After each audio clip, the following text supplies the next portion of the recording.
안녕하세요. 사연 왔어요 톡톡입니다. 구독과 좋아요, 알림 설정 꼭 부탁드립니다. 그럼 오늘의 이야기 시작해 보겠습니다. 저희 시아버지는 정말 엉뚱하신 분입니다. 좀 특이하기도 하시고 약간 뭐랄까, 여튼 일반인으로서는 이해할 수 없는 행동들을 좀 하시는 편이에요. 그런데 그게 누군가에게 피해를 준다거나 그런 건 아니고요. 약간 자기만의 생각을 가지고 본인의 세계에 사시는 분이에요. 남편 말을 들어보면 예전에는 그러시지 않았대요. 오히려 가부장적이고 본인 스스로를 많이 억제하고 과묵하신 편이었다고 했습니다. 그런데 어머님 돌아가시고 한동안 시리에 빠져 계시다가 자녀들한테 이렇게 선언하셨다고 하더라고요. 나는 네 엄마가 이렇게 빨리 어이없게 갈 줄 몰랐다. 네 엄마 가는 거 보니까 사람 참 허무하더라. 앞으로 내 하고 싶은 거, 나 즐거운 거 그렇게 살려고 한다. 그러니 너희도 나 신경 쓰지 말고 그냥 내 인생 살아. 그래서 처음에 남편과 시아주버님은 아버님의 마음이 많이 힘들어서 그냥 그러신가 보다라고 생각을 했대요. 그런데 진짜로 그날 이후 아버님이 완전 달라지셨다고 했습니다. 일단 집에를 잘 안 들어오시게 되었다네요. 이것저것 놀러 다니고 뭘 배우는데 온 정신을 다 뺏기셨다고 했습니다.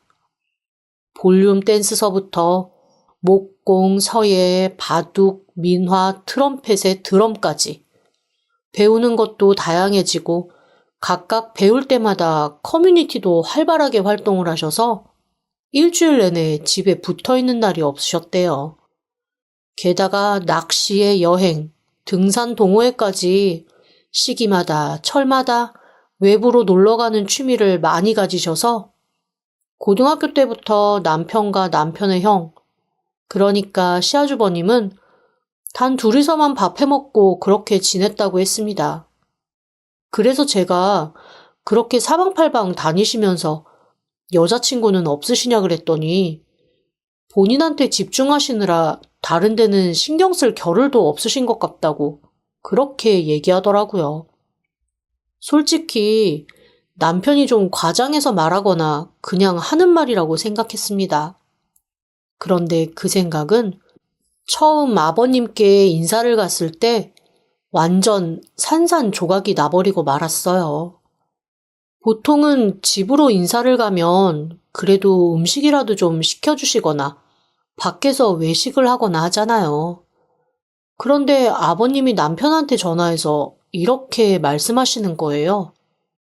야, 요 앞에서 그 닭이나 한 마리 튀겨와라. 며느리들 아이 술 먹니? 날도 더운데 그냥 우리끼리 치맥이나 하자.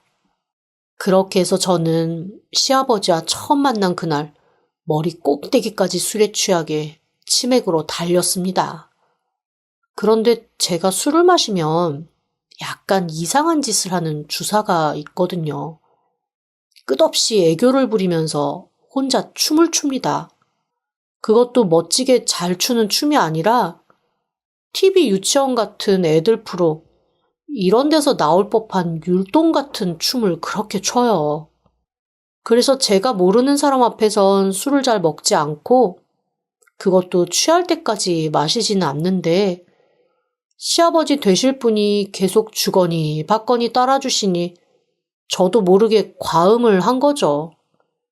옆에서 파리하게 남편이 질려가는 걸 본 척만 척 있는 대로 혼자 흥이 올라 율동을 시작했습니다. 그런데 제 기억에 여전히 생생하게 어제 일처럼 남아있는 장면이 그때 딱 제 눈앞에 벌어졌죠. 시아버지가 갑자기 벌떡 일어나시더니 저와 함께 합을 맞춰 율동을 시작하시는 거예요. 게다가 춤추다가 본인이 더 흥이 나셔가지고 나중에는 봉산탈춤 비슷한 것도 추시고 그렇게 저와 시아버지 미친 듯이 춤바람을 1시간 내내 일으키다가 둘 다 쓰러져 잠들어 버리고 말았습니다. 딸내미가 결혼할 남자 집에 인사 간다고 해서 예쁘게 꾸며서 내보내줬던 우리 엄마 아빠는 제가 남편 등에 업혀서 집에 들어오니 기절 초풍하게 놀라셨죠. 그리고 저한테 나중에 이렇게 말씀하셨습니다.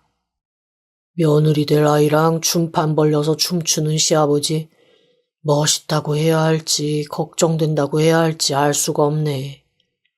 그나저나 그 집 형은 아직 장가 안 갔는데 너 외며느리 노릇 잘하겠냐? 아우, 아빠도 참 별 걱정을 다 해. 시아주버님도 사귀는 여자 있다니까. 조만간 장가 가시겠지 뭐.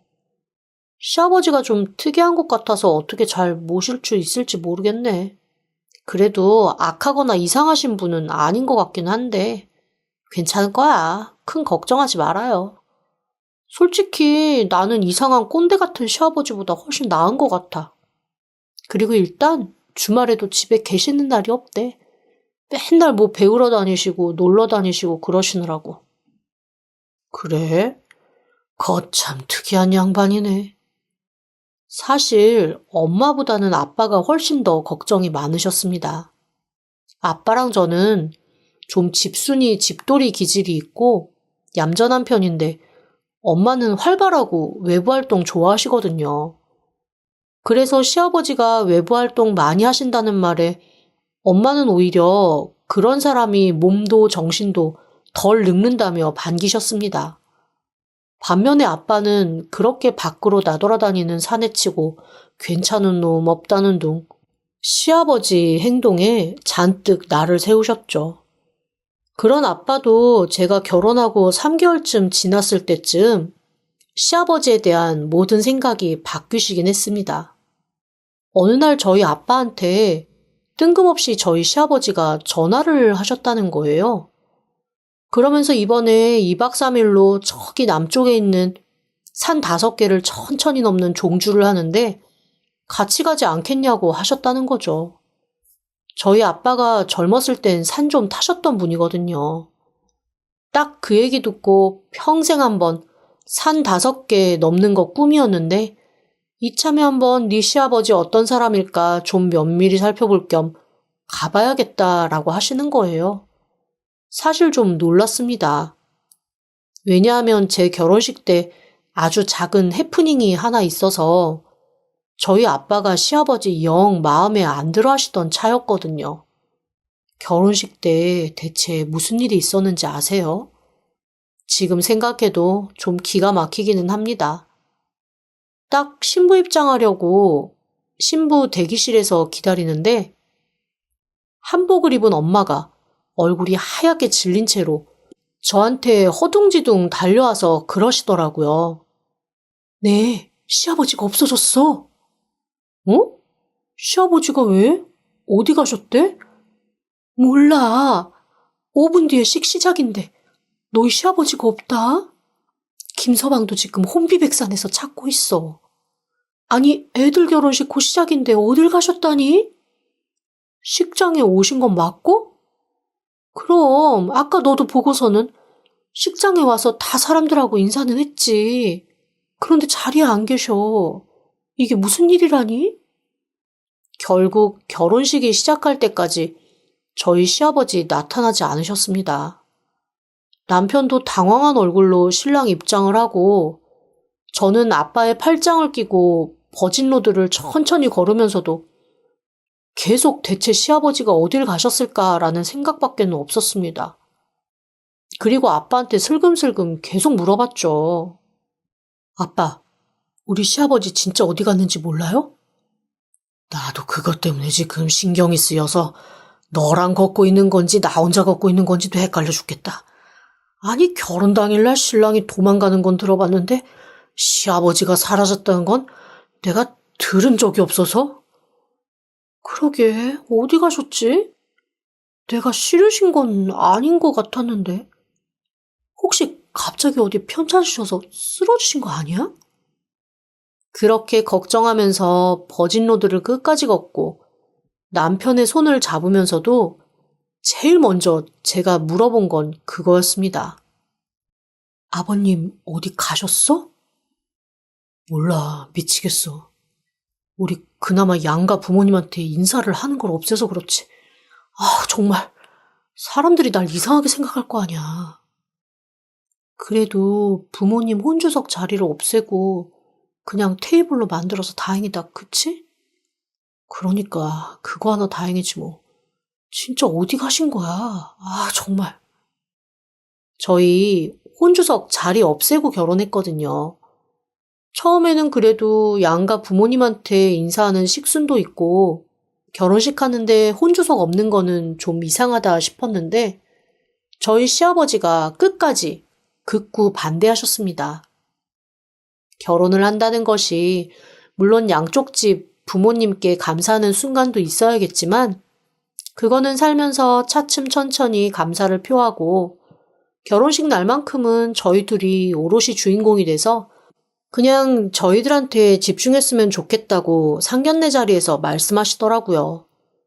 저희 엄마 아빠도 뭐 꼭 저희한테 결혼식 도중에 인사받고 싶은 게 절실한 건 아니셨으니까 그냥 그러자고 해서 엄마 아빠, 시아버지, 그리고 저희 할머니랑 시댁 쪽 고모님 이렇게 따로 한 테이블을 잡아서 그냥 배치를 한 상태였습니다.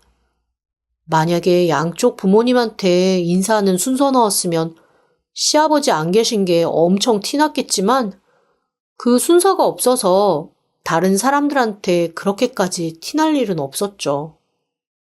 하지만 시아버지가 결혼식장에 안 계신다는 생각을 하니까 뭔가 집중이 안 되더라고요. 주례 선생님 말씀도 귀에 안 들어오고 제 머릿속은 온통 시아버지에 대한 생각밖에 없었습니다. 그런데 딱 주례가 끝나고 하객들한테 인사를 하려는 찰나 사회자가 저희와 합의되지 않은 얘기를 갑자기 불쑥 하는 거예요. 긴급 공지입니다. 원래 순서에는 없었는데 신랑 신부를 위한 축하 공연이 준비되어 있다고 하네요. 신랑 신부 행진 전에 잠깐 축하 공연 순서 있겠습니다. 제가 남편을 보고 깜짝 놀라며 물어봤습니다. 뭐야? 자기가 준비한 이벤트야? 그랬더니 남편이 오히려 저를 보고 또 묻더라고요. 아닌데? 네가 준비한 거 아니었어? 나는 전혀 아는 바가 없어. 알잖아, 나 이런 거 못하는 거. 그럼 뭐야? 뭐지? 남편과 저희 당황스러움은 식장 제일 뒤에 있는 문이 활짝 열리면서 천지가 떠나갈 듯한 빵빠레 소리와 함께 등장한 한 사람을 보고 절정에 달했습니다. 저런 옷은 대체 어디서 맞춰 입은 건지 빨간 반짝이, 파란 반짝이, 노란 반짝이, 은색 반짝이, 까만 반짝이 세상에 존재하는 모든 반짝이란 반짝이를 조각조각 이어붙인 듯한 화려한 양복에 역시나 세트로 맞춘 모자, 거기에 한 손에는 트럼펫, 한 손에는 꽃다발을 들고 저희 시아버지가 나타나신 거였어요. 어디서 그런 마이크는 공수하셨는지 아이돌처럼 목에다가 딱 대서 볼에다가 붙이는 마이크로 하객들한테 거나하게 인사를 하시더라고요. 오늘 저희 아들과 세상에서 가장 아름다운 며느리의 결혼식에 친히 참석해주신 내빈 여러분들께 무한 감사의 인사를 드리며 이 아버지가 행복하게 살라는 뜻으로 축하 공연 한 판 벌려보겠습니다. 그러면서 트럼펫 연주하시고 신나게 노래하시며 춤추시고 정말 원맨쇼 공연을 10분에 걸쳐서 하시는데 저 진짜 주저앉는 줄 알았습니다. 이게 아주 못하면 분위기라도 싸해지면서 차라리 모두와 함께 창피할 수 있는데 아니, 왜 잘하시는 거예요? 저 무슨 유명한 트로트 가수 온 줄 알았잖아요. 처음에는 당황하던 하객들이 아버님의 춤과 노래에 점점 흥이 올라서 나중에는 신랑 신부인 저희만 어리벙벙해서 앞에 서 있었습니다. 결혼식 온 하객들이 무슨 수학여행 관광버스 마냥 다들 일어나서 춤추고 노래하며 즐겼다니까요. 저랑 남편이 오히려 꿔다 놓은 보릿자루처럼 어울리지도 않는 드레스와 턱시도 입고 앞에 서서 멍 때리며 구경하는 진풍경이 벌어졌습니다. 제가 흘끗 보니 저희 엄마도 신이 나서 어깨를 들썩들썩하고 계시더라고요. 저희 아빠만 뭐 저런 미친놈이 다 있어? 라는 눈으로 가만히 시아버지를 보고 계실 뿐이었습니다. 저랑 아빠가 성격이 비슷하고 엄마는 약간 흥에 살고 흥에 죽는 흥생흥사 타입이거든요. 그래서 항상 엄마가 우리 집에는 자기랑 같이 놀 사람 없다고 투덜거리셨는데 이제서야 엄마가 영혼의 짝을 만난 듯 신나하시는 걸 보니까 조금 어이가 없으면서도 아빠를 보니 또 짠하고 몹시 복잡한 마음이었습니다.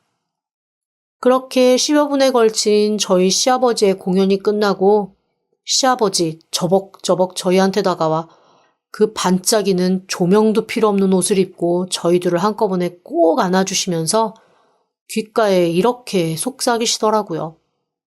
내가 이 이벤트 준비하느라고 앉을 새가 없었다. 깜짝 놀랐지? 서프라이즈. 정말 서프라이즈였습니다.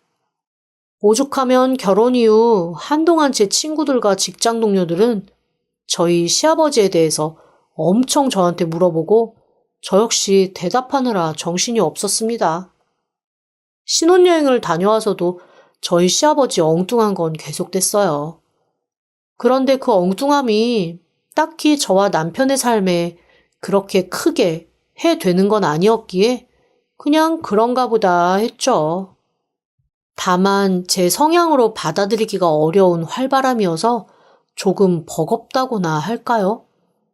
그러니 저희 아빠도 얼마나 저희 시아버지가 버거우시겠어요. 그런데 산 5개 넘는다는 그 초대는 거절하기가 어려우셨던 모양이더라고요.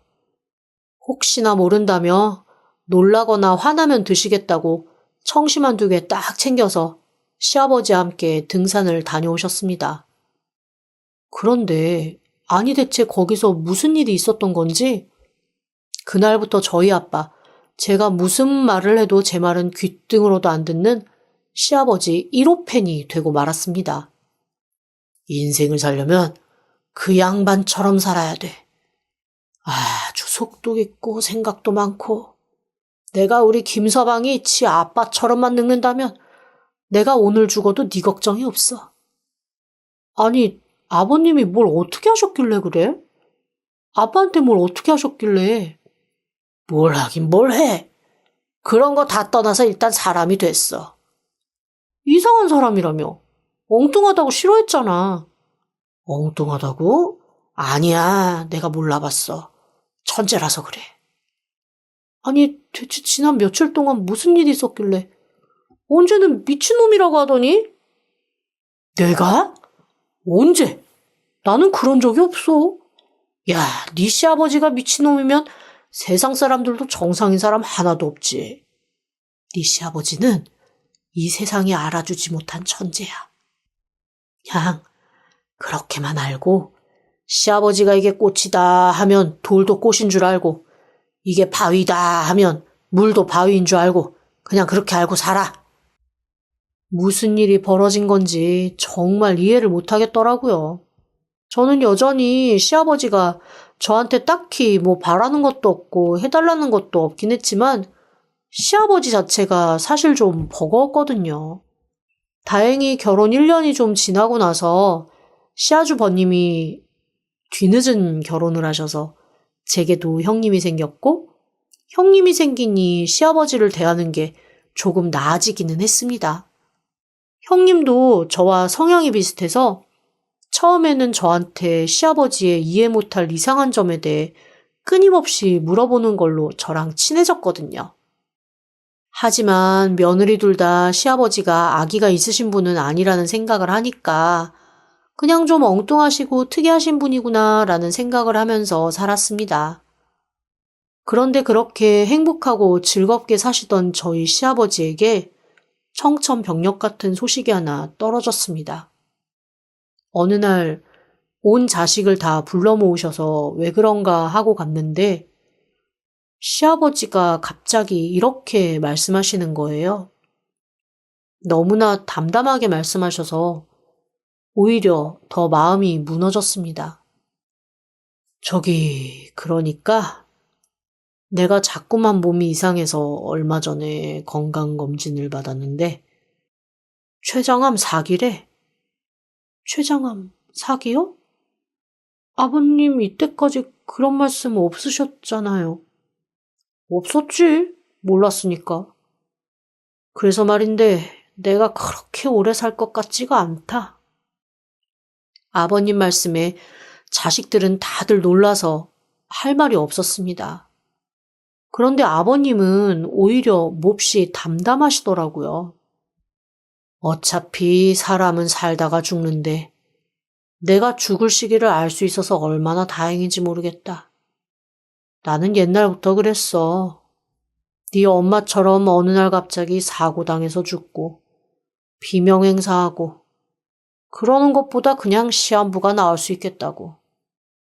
병원에서 당신 1달 남았어, 2달 남았어, 3달 남았어 그렇게 말해주길 바랬거든. 그게 나아. 뭐든 준비할 수 있잖아. 그래서 말인데 나 이 집도 내놓고 다 내놨다. 다행히 이 집 산 집주인이 내 사정 듣고 나 죽을 때까지는 월세로 살게 해주겠다고 하더라고. 그래서 말이야, 내가 지금 내 인생 최초이자 최후, 내 인생에서 가장 현금이 많은 시기야. 그래서 너희한테 재산 나눠주는 걸 이 현금으로 차례차례 줄 건데 내가 주는 미션을 해결하는 놈한테만 줄 거야. 시아주버님이 깜짝 놀라서 다시 물어보시더라고요. 아버지, 그러니까 지금 저희한테 미션을 주고 그거를 해결하는 사람한테 가지고 계신 현금을 주시겠다는 거예요? 유산 배분이 아니라? 내가 뭐 너희한테 물려줄 게 그렇게 많지도 않고 기껏해야 이 집 판 돈 그리고 보험금 뭐 그런 건데 그것도 빚 갚고 나니까 큰 거 한 장도 안 남긴 하더라. 사망보험금은 아마 너희가 내 장례 치르고 나면 끝일 거야. 그리고 지금 아파서 받은 보험금은 뭐 조만간 들어올 거고 그럼 나한테 있는 현금 그거 어차피 내가 가진 재산 전부인데 나 죽고 나서 너희가 나누면 뭐하냐? 내가 재미가 없잖아. 그런데 나 살아있는 동안 내가 미션을 주고 미션 해결하는 사람한테 미션을 얼마나 잘 해결하느냐에 따라서 나눠줄 거거든? 그러니까 어디 돈 받고 싶으면 내가 주는 미션들을 잘 해결해봐. 저는 속으로 피식 웃음이 나왔습니다. 아들 둘과 시아버님을 겪은 지 얼마 안 된 형님은 어리 빠진 얼굴이었지만 저는 역시 우리 아버님답다라는 생각이 먼저 들었거든요. 그렇게 시작된 시아버지의 미션은 정말 저희가 상상하는 걸 초월했습니다. 저희는 시아버지가 미션을 주신다고 해서 기껏해야 뭐 어디 가서 뭐 사와라. 아니면 너희끼리 뭘 좀 만들어봐라. 뭐 이 정도일 줄 알았거든요. 그런데 그런 게 아니라 그동안 시아버지가 참여했던 동아리 모임, 이런 거를 저희가 번갈아 가면서 참여해야 하더라고요. 평생 사는 오르는 게 아니라 보는 거라고 했던 제 남편은 아버지의 미션 때문에 안 하던 등산을 다 시작했습니다. 시아주버님이랑 난생 처음 단둘이 캠핑을 하기도 했고요. 그 캠핑 인증샷에서부터 시작해서 캠핑장에서 어땠는지 시아버지 앞에서 설명하는 것까지 다 끝내야 미션이 완료되었습니다. 꼭 대리만족을 하시려는 것처럼 어찌나 디테일하게 이거 해라 저거 해라 하시는지 두 형제는 졸지에 인터넷에서 제일 유명하다는 캠핑 요리는 다 해야 했다니까요. 그렇게 해서 한 번에 시아버지가 주시는 돈은 50만 원일 때도 있고 100만 원일 때도 있었습니다. 저희가 사실 10만 원, 20만 원이었으면 조금 게으르게 했을 거예요. 그런데 일주일에 한두 개씩 시아버지가 주시는 미션만 해도 한 달이면 벌리는 돈이 꽤 되겠더라고요. 그게 조금씩 서로 경쟁이 붙다 보니 저랑 형님도 그렇고 남편과 시아주버님도 약간 경쟁하듯이 시아버지의 미션을 수행하기 시작했습니다. 저랑 남편은 시아버지 미션 때문에 지금 2달째 커플로 라인 댄스를 다 배우고 있다니까요. 그런데 참 희한하죠? 일단 처음에는 미션이라서 해야 되니 억지로 시작하고 이렇게라도 효도하는 게 어디냐 이러면서 울며 겨자 먹기로 시작했던 게 조금씩 즐거워지기까지 했습니다. 오죽하면 저희 형님은 저한테 그러시더라고요. 아버님이 베이킹 배우는 걸 미션을 주셔서 지금 과자 구워서 갖다 드렸거든? 어머, 너무 맛있다고 100만 원을 턱 주시는데 기분이 너무 좋은 거야. 그런데 나 베이킹이 이렇게 재밌는 건 줄 처음 알았잖아. 이참에 좀 더 심도 있게 배워볼까 봐. 어머, 그래요, 형님. 저 형님이 구운 케이크 진짜 맛있더라고요. 저희 집 앞에 무슨 명장이 하는 베이커리가 있는데 저 솔직히 말하면 그 베이커리 케이크보다 형님이 구워준 게 훨씬 맛있었어요. 그래? 아니, 이번에 남편 회사에서 다들 어디 놀러 간다고 그래가지고 내가 쿠키 구워서 보냈거든. 그런데 거기서도 엄청 인기가 좋았어. 평생 나한테 칭찬이라고는 안 하던 사람이 싱글벙글 기분이 좋아서 글쎄 날 끌어안고 고맙다고 하더라니까. 세상에 천지우당탕이야 정말. 그럴만해요. 형님 거 진짜 맛있어요. 어쩌다 보니까 아버님 덕에 좋은 취미 하나 알게 됐어. 동서는 뭐 재밌는 거 있어? 저는 제가 되게 집순이에다가 밖에 사는 거 별로 안 좋아하는 줄 알았거든요. 그런데 생각보다 골프가 너무 재밌어요. 어머, 아버님이 골프 미션도 주셨어? 네, 저한테는 골프 미션 주셨거든요. 그래서 아버님 때문에 미션으로 어쩔 수 없이 하긴 했는데 그게 생각보다 저랑 너무 잘 맞더라고요. 그래서 한번 제대로 배워보려고요. 사실 바쁘게 회사 일하다 보면 딱히 취미생활이라는 거 갖고 살기가 어렵잖아요. 그리고 어렸을 때부터 뭔가 꾸준히 계속 해왔으면 모를까. 다 커서 뭔가를 배운다는 건 진짜 저희 아버님처럼 이렇게 돈을 걸고 미션을 주지 않는 한은 선뜻 하기가 좀 어렵더라고요. 그런데 몸이 좀 피곤하긴 했지만 미션이라고 돈 받을 욕심에 하나씩 하나씩 뭔가 섭렵을 하다 보니 나름 이런 것 정도는 평생 할 수도 있겠다라는 생각이 드는 취미들이 생기기 시작했습니다. 제 남편은 형과 함께 캠핑 갔던 게 너무 좋았다고 하더라고요. 글쎄 저한테 그 얘기를 하면서 눈에 살짝 눈물까지 보이더라니까요. 나 형이랑 나이 차가 별로 안 나서 자랄 때 진짜 엄청 싸우면서 자랐거든? 그리고 자매들은 그래도 싸우면서도 서로 좀 정이 붙고 수다도 떨고 하잖아. 그런데 형제들은 그런 게 없어. 각자 그냥 뭐 죽지 않았으면 살았겠지 뭐 연락 없는 거 보니까 살아있나 보다 하고 무심하게 넘어가거든.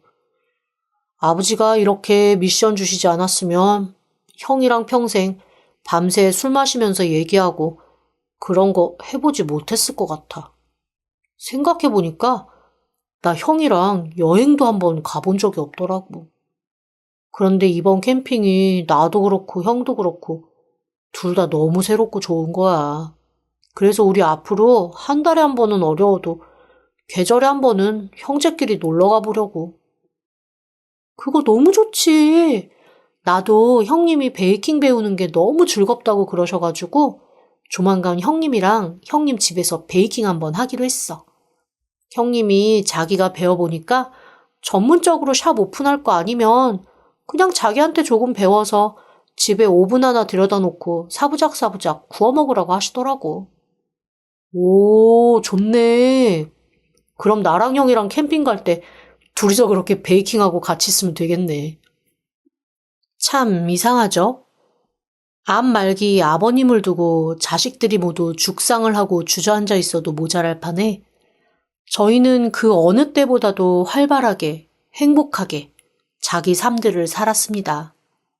그런데 그런 저희를 보고 아버님도 뭔가 기분이 좋으신지, 그리고 본인이 제안하는 미션을 자꾸만 성공하는 게 재밌으신지 점점 병색은 깊어져 가셨지만 괴로운 기색, 힘든 기색은 많이 사라지셨습니다. 그렇게 아버님이 저희에게 미션을 주신 지 6개월 정도 지났을 무렵 어느 날입니다. 아버님이 결국 쓰러지셨습니다. 마침 그날도 저희가 모두 미션을 다 성공시켰다는 걸 아버님께 말씀드리러 두 형제가 같이 아버님 댁에 가 있을 때였는데 미션 성공금 딱 전달하시고 화장실 가겠다고 일어나시면서 푹 쓰러지신 거예요. 병원으로 옮긴 아버님은 더 이상 회생이 불가하다는 의사의 말을 들었습니다. 산소 호흡기를 끼시고 누워 계시는 아버님은 전혀 다른 사람 같았습니다. 불과 며칠 전까지만 해도 온몸에 그래도 핏기도 있고 건강해 보이셨는데 정말 순식간에 한 줌으로 쥐어도 될 만큼 작아지시고 핏기 없이 파리하게 말라가시더라고요. 저희 부부와 시아주버님, 형님은 아버님 옆에서 내내 눈물을 흘리며 아버님을 불렀습니다. 그 마음이 닿았는지 아버님이 슬그머니 눈을 뜨시더니 씩 웃으시면서 책상 서랍 딱 한마디를 하시더라고요. 그리고는 차례차례 저희 넷과 눈을 맞추시고는 조용히 눈을 감으셨습니다. 아버님의 장례는 떠들썩했습니다. 그동안 아버님이 여기저기 다니면서 뚫어놓으신 각종 동호회에서 정말 많은 사람들이 오셨고 그 동호회 분들이 다 저희들을 한 번씩은 보신 적이 있거든요. 그놈의 미션 클리어 때문에요. 그러니 너도 알고 나도 알고 쟤도 알고 걔도 아는 정말 모두가 다 한 다리 건너 알고 있는 화합의 장 같은 그런 분위기였습니다. 암으로 고생하시다가 돌아가신 분 장례식장 같지 않게 간간히 웃음마저 터져나오는 그런 화기애애한 장례식장이었죠. 오죽하면 저희 부모님이 장례식장 오셨다가 감명받고 가셨잖아요. 아빠가 그 자리에서 동호회를 몇 개를 드셨는지 몰라요. 평생 집돌이 아빠 때문에 속상했던 엄마는 돌아가신 사돈 덕에 후반 인생 새롭게 살게 되겠다며 고마워하셨을 정도였습니다. 저는 속으로 아버님이 참 복이 많으시다라는 생각을 했습니다.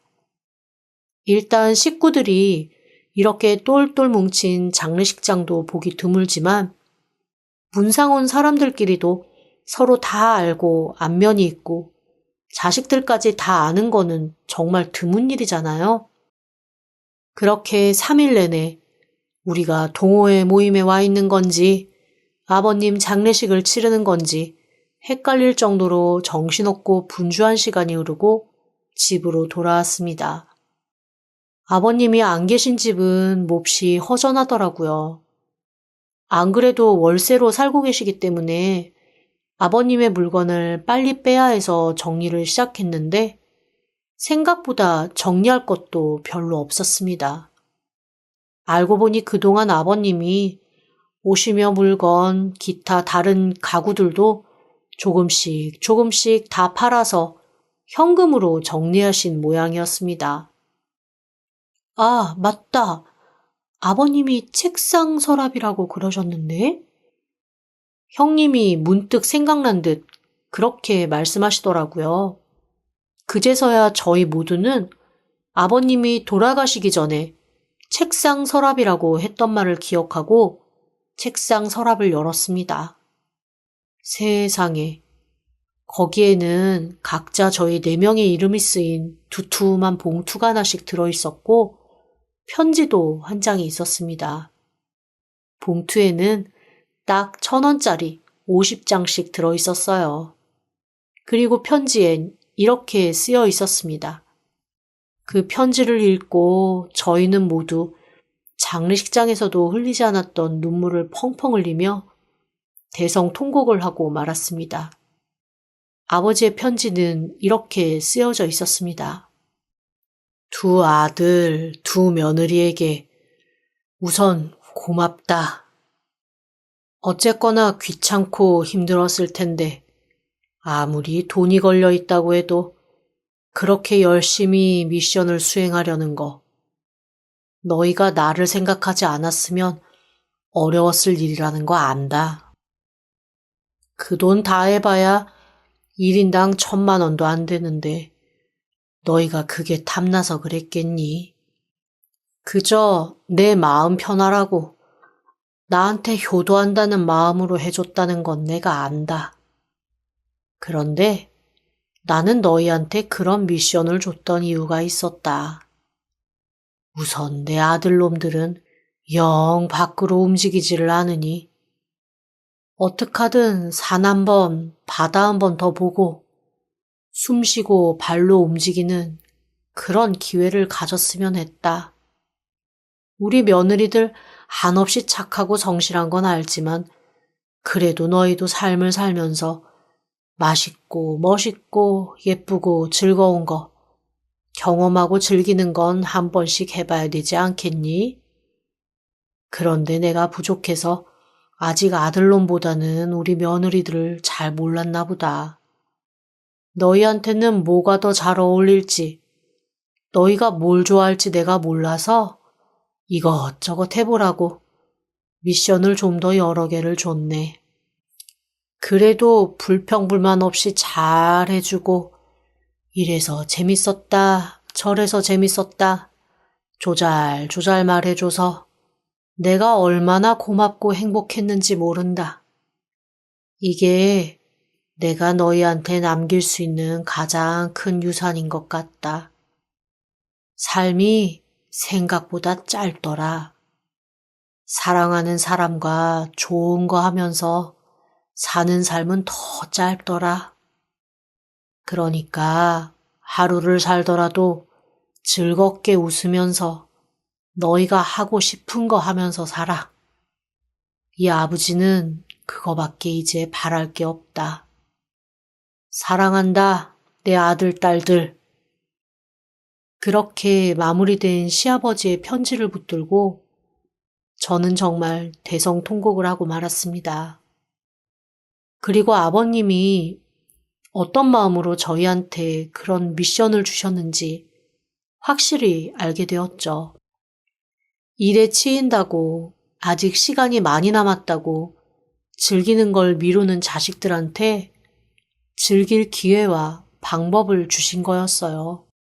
그리고 아버님의 미션 덕에 저희 넷은 정말로 친자매, 남매처럼 끈끈해지고 서로 돈독해졌습니다.